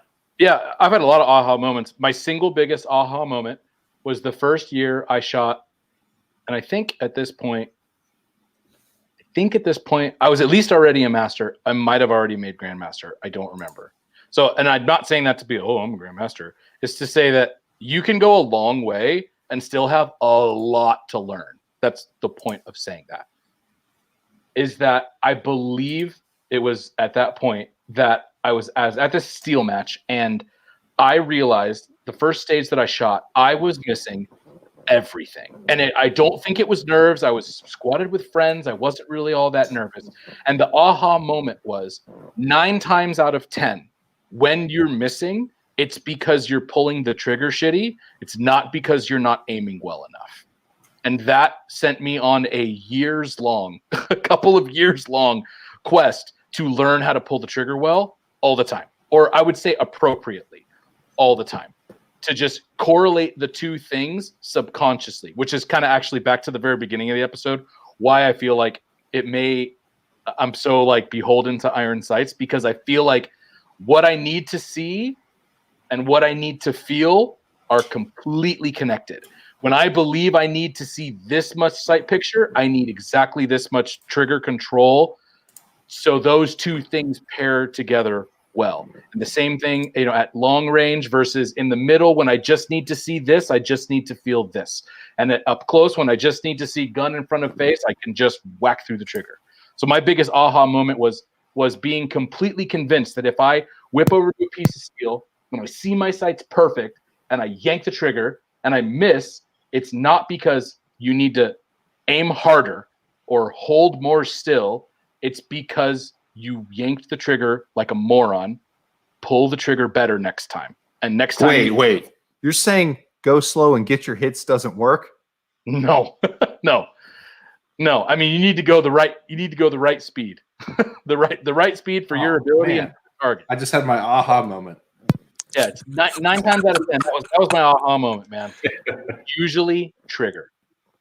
For me, it was understanding the relationship between grip and trigger because I started on Glocks forever ago, and then I never really, because I was one of those people who started shooting IDPA, so never had to shoot past about 12 yards. So I never really understood I had fundamental trigger control issues. It wasn't really trigger control; it was more grip related issues, just because of how I was filling in the backstrap or around the grip tang on the gun. It's what your hands are doing. Yeah, right? Find what your hands are doing. So once I figured out how to kind of pinch the beaver tail of the gun with, kind of the, I don't know what you call it, behind the base of your first knuckle on your pointer and the knuckle on your thumb, pinching in on the beaver tail like that, I was able to stabilize the gun in recoil and actually shoot significantly more accurately than I ever could, kind of folding my thumb down a little bit more than I did. So I was getting behind the gun more and then pinching in on the grip tang. And then that forces me to pull the trigger with the split pad, which is when you go and you start Google searching all these, how do I shoot straight? They always say, pull it with the tip of your finger and all this stuff. It kind of forces you to do that, except for all the other things that tell you to sink it into the first distal joint or whatever. But anyway, different for everybody in all different hand sizes, man. You're going to see people pull the trigger a different way. It doesn't matter. It doesn't matter what part of the trigger finger you use. It matters that you pull the trigger without disturbing the sights on command. I don't disagree with you, but I think the grip plays such a major part of that, and just how you mount the gun with your right hand is going to force your finger into a position that you're going to have to pull the trigger with, and that's going to kind of dictate the length of pull of the guns that you end up liking and not liking. But once I understood that, it kind of opened my eyes, and I could shoot all the things, and it wasn't a big issue. And unfortunately, that took years for me to figure out, because I hid behind light triggers on 1911s and then CZs, because the other thing I've realized is that when I switched back to Glocks is that I wasn't returning the gun from recoil. The way I was loading up tension in my wrist was not taking it back down. If I do slow fire with my CZ, it would go up and stay there, and I have to guide it back down. When you shoot a Glock, you can't do that. You have to force it because the grip angle is such, and it's so darn light and violent that you do have to hold it flat. But I've actually, since I realized I had that issue, and I go back and I watch a lot of B and C class production shooters, most of them are just letting the heavy dust cover flop the gun out of recoil, which is another grip issue. And that was kind of illuminating to me as well. And I had to fix it in myself, obviously. Okay. Anything pile in there, Coy? You got any? I don't even want to admit this, but when I started, I was a pin and press guy. So as it turns out, that's not the way to shoot well. It has no bearing whatsoever. Like you were saying, you can pin and press all you want. You can still pin and press sideways. It's absolutely possible. I will say that I have experience that proves that. And then it's impossible to be fast when you're doing any kind of pin and press. So my aha was I took a standard class. He was aim at this target, pull the trigger twice, don't even look at it. And I was what are you talking about? You're crazy. To the world champ. But I was whatever. Let's just try this for laughs and see what happens. Turns out it actually works. And it works at all distances. You just kind of work out a timing aspect to it. And returning the gun and all that kind of stuff goes with it too. But I was holy shit, have I been fucking this up for a year? Answer is yes. Yep. All right, we'll do two more from the quality questions. One more serious one. What's that? You don't want to hear my revelation? I thought you already threw it out. I'm sorry. I don't want to cut you off. Please enlighten us. What was your revelation? Okay, so before, I've been shooting since I was like 6, but it was all like bullseye, precision shooting, slow fire, stuff like that, tight groups. When I got into this stuff, I had already spent part of my life racing cars. And I was at a match and I was talking to a dude. He was into racing cars too. And I was telling him this story about I was on a racetrack and I was, I'm not going to get into the crazy details of it, but basically I was doing some hairy crap on a race car on a racetrack and almost died, but managed to pull it out at the end. I go shoot the stage and I'm like, doing this is very early on, but I'm doing the bang. Okay. Do, do, do, do, bang, bang, do, do, do, do, that kind of thing. I get off the stage. He's like, why didn't you run position to position? I'm like, I don't know, man. It's like running with a gun. That's dangerous, right? And he's like, aren't you the one that just told me you had a car sideways at 150 miles an hour on a racetrack? I'm like, yes. Run with a gun. I'm like, And honestly, that was like one of the weird things, like it just broke in my brain. I'm like, just go faster. And suddenly, like I went from being the guy who was sort of at the bottom of the pile to like the middle of the pile. The more I did it, the further up I went. I got that reinforced actually when I took the starter class and we started kicking my ass because he was like, you're taking too long to get your hits. And I had it in my head. I was shooting production. Like, you got to get A's. And he's like, just shoot fast. And suddenly I could hit stuff and I could still go fast. So it's always been that aha, but definitely it was that time, that conversation, that guy, like, dude, you almost died in a race car and you're telling me it's dangerous to run with a pistol in your hand at a range. So, yeah. Fair enough. Fair enough. Let's see. I've zapped a bunch for questions. I culled a lot of this herd. I'll let you do this one. I'm not counting this one, but you have to read it, Reds. This is yours. Only for you, Luigi. Only for you. I doubt he's going to watch this, but Luigi Lee is the most notorious sandbagger in USPSA, next to maybe only, what's that other guy who's also on Team Walter? Luke Cow. Yeah, That's I don't right. know. You do remember that Juansik Kim got second place at Carry Optics Nationals as an A-class shooter, right? That was when Carry Optics was young. There weren't many. Dude, second place at Nationals as an A-class. And he was like 99% of Max Michelle. That like he lost by like a %. That may be the most egregious sandbagging ever. Okay, yeah, I forgot about Mr. Juansik and his 99% finish as an A class. That was, and not only was it, but in fairness, Max did zero a stage at that Nationals. Yeah. So like he would have gotten beaten a little bit better if Max hadn't zeroed a stage. But yeah, that's some pretty mighty sandbagging going on there. Where'd it go? Who was the other one you talk about? We talked about Luke Cow. Cow. Yeah. Isn't he a B or something? He finished got fourth bumped. at Carry Optics Nationals last year as a B. He was like 86%. He's of an Max A-class now. Michelle. Don't worry, he's A-class now. It's fine. Oh, he's really moving up the world. Yeah, he's a beast. I mean, him and Luigi both were just gaming the Walter contingency program, so they never shot like classifiers effectively, and They shot him strong hand. Well, I don't know how they managed that on their own, but they would go to all of the major matches and usually win their class, if not the division. So they probably made thousands of dollars last year just bilking Walter for money. Now they're both wearing the Walter jersey, so I hope it's going well for them. But where'd it go? Where are we at? That was the fun one. Luigi is a gunsmith for Kai, but he's a Team Walter shooter.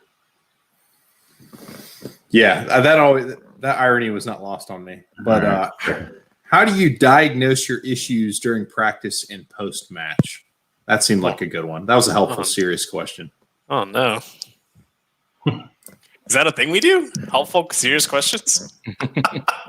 So I'll lead off while you guys formulate your answer. I can definitely answer the match thing, like just having this stupid channel and doing like actually having to film and edit my videos together, especially using that stupid hat cam, has forced me to watch my matches a lot closer than I would otherwise. And I picked up a lot more on what I'm doing or not doing in doing that. So just actually having the video, but more important than just like getting somebody to hold your phone and then never looking at it only to see if it's an Instagram run, like actually study your videos to see if there's issues in it. Like that's probably like being able to see yourself through somebody else's eyes is the best way to coach yourself. And you can do it in practice as well. Just get a cheap tripod from Target for like $35 And you can use a video just to see if you are doing what you think you're going to do. I don't do it often, but it's been helpful when I have done it.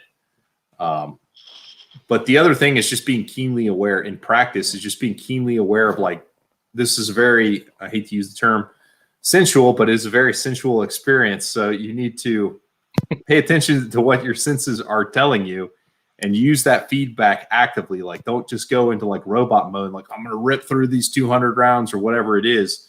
Like, after every single rep, you need to be evaluating like what you felt and experienced.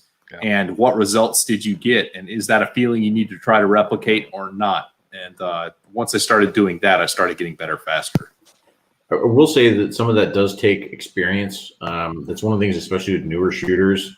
You know, I've run into this a lot. That's one of those, you know, things I wish I had done early on. But like, you know, C class and B class shooters really ought to take classes from like guys like JJ and Stugger and, you know, Tim Herron and, you know, Anderson. Like, they need to take those. And the biggest thing is that they don't know what to look for. They don't know what quote unquote feels right. Their sensual experience is high school level, and I'll put it that way.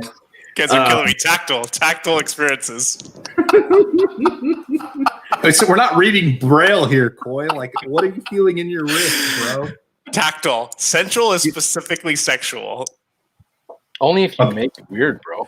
Oh yeah. My God. What the I'm heck, making man? this weird. I'm doing it. I'm going there. Well, Coy, for the gripper to come out. Like, I haven't seen the gripper in the chat yet, bro. I've been holding it in my hand this entire chat. That makes sense. Have you not experienced his grip enhancer, Kenny? This is exciting. I actually watched, in preparation for this, I watched like 1.5 of your guys' episodes, and the gripper came up. And he said something about it being like a pink phallic shaped grip enhancer device or whatever. What is it? Explain it. Oh, it's Did you get that from RangeBandit.com? He said some weird shit. Newfinearts.com. My discount code is COI. I'm kidding. No, it's meant for like physical therapy, right? So like you can like use it and like bend it, twist it, do stuff like that. So it's meant for like physio workouts and stuff like that. Turns out if you just use like Captain's the Crush or whatever and squeeze your hand together, like your hand to get strong as fuck, but doing that in motion. And that's not necessarily the same as like what's used for practical pistol shooting. So there might be stuff like you've probably done like stick with a wire and there's like a little plate on the end of it. And, you know, you kind of like curl your hands and it like burns the hell out of your forearms. Turns out your forearms, your shoulders, your bicep, tricep, whatever, like as a composite, make up your grip. And so bending rubber dildos really helps as well. Squeeze dildos. Yeah. You may have. So there's an old dude who has tennis elbow, and he uses one of those. But he walks around in the morning before he shoots the match, and just walk by. Hey, how's it going? And he's busy twisting this thing in front of you. Like, bro, I can't even look at you with a straight face right now. Like, I know why he's got it. I know what it's for, but bro. Oh, look at this, Kenny. You've got some support here in the chat. Oh, hey, Dad. Kenny's dad is in this chat. So this was a fun one from Ike Fleetwood. I don't know if he's still around. What is the dumbest, most regrettable firearm purchase that you guys have had? I bought an XDM once. I haven't bought a lot of bad guns. I wouldn't even consider it, to be completely fair, not trying to be funny.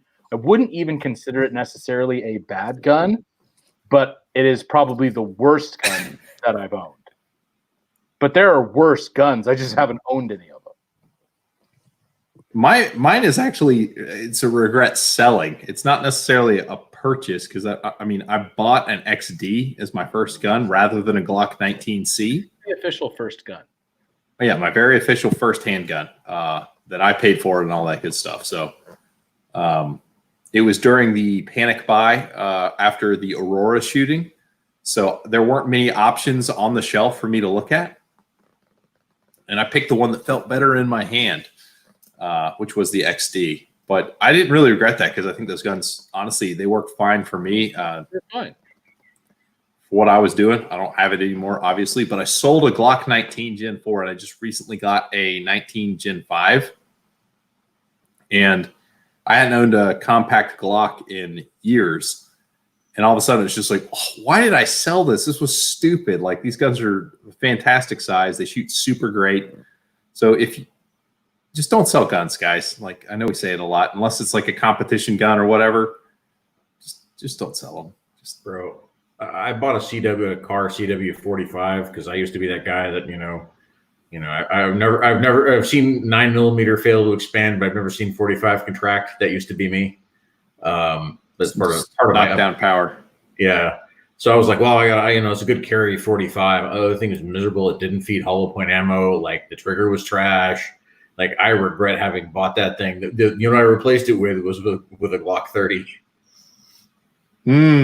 That's pretty good. I used to shoot with a guy back in Atlanta who was the model for the Glock 30S when Glock did it. He's like supposed to look like this sheriff or detective, like taking his gun off his hip in the black and white like press thing they used at SHOT. That was a guy I used to shoot. It's Walter Sorrells. If you watch Forged in Fire, that's him. Like, he's one of the knife makers on that show, and he was the model they used for that. But cool. Coy, let us know what your I think you've already showed us visually what your most regrettable purchase is in the gun space, but I want you to verbalize it. Are you guys going to shun me? It's actually a PCC thing. Oh, well, I'm okay with it. I try to roll my own, and I tell everyone today, do not roll your own. You're an idiot if you do, and I will say that to you in person. You should just go buy one. It doesn't matter whose, just go buy one. I don't even care if it's a Ruger or an MBX or JP. Literally, go buy one. If you go out and buy like a PSA, this or that, or some Uncle Bob's like upper and lower receiver, you deserve everything that happens to you. Damn. That's pretty. I guess, yeah. I meant to ask you, like, what is the one PCC you should go buy when we were doing the gear segment, Coy? But I forgot to. But anyway, all right. Well, that's all the questions I've got. I didn't see any pop up in the chat. We'll just keep it going for a minute. See if anybody did have anything else they want to throw out there. But other than that, I think we'll start signing off. Well, Kenny, it's been great having you on here. Enjoyed your presence, big man. So. I hope the road treats you good and the Rona stays away.